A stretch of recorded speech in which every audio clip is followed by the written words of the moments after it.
This is CBC Vancouver News.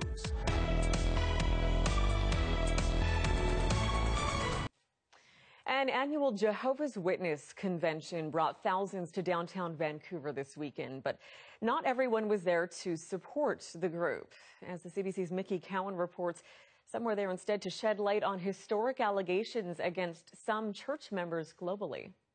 A massive room in Vancouver's convention center is filled with chairs in tidy lines, enough for 8,500 Jehovah's Witnesses and curious members of the public. The three-day convention is one of many around the world focusing on a common theme. It's always a scripturally based theme, and this year it's Be Courageous. But there were some unplanned speakers at the main event, protesters carrying signs alleging buried sexual abuse allegations within the organization. It didn't take long for the protesters to be asked to leave and then escorted out. One of them was Natasha Peters, a former Jehovah's Witness herself. Peters says she was sexually abused as a child in Belgium by an elder in the church. When she was 13, she came forward.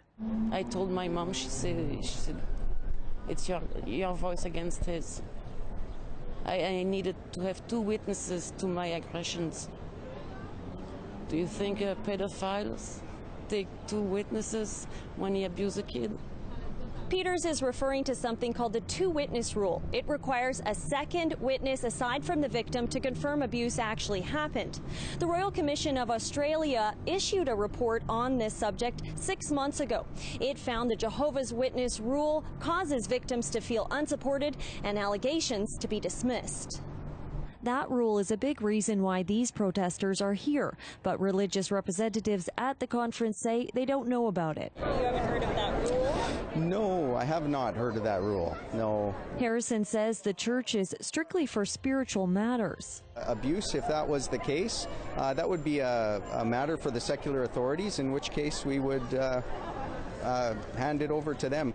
Peters says there wasn't a second witness in her case, so it was essentially dismissed. She says she was shunned and her family abruptly moved to Canada. Nobody's talking about it. Nobody's talking about it. That's why I'm here. Peters says she hopes her courage inspires others to come forward.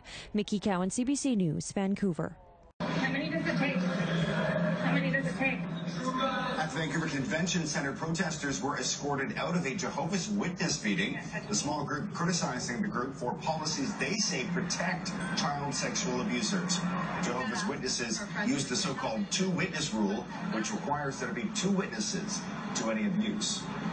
There must be two witnesses to an allegation of sexual abuse to a child before it is reported. Otherwise, it is left in the hands of God. And because there is never a witness to it, it never gets reported.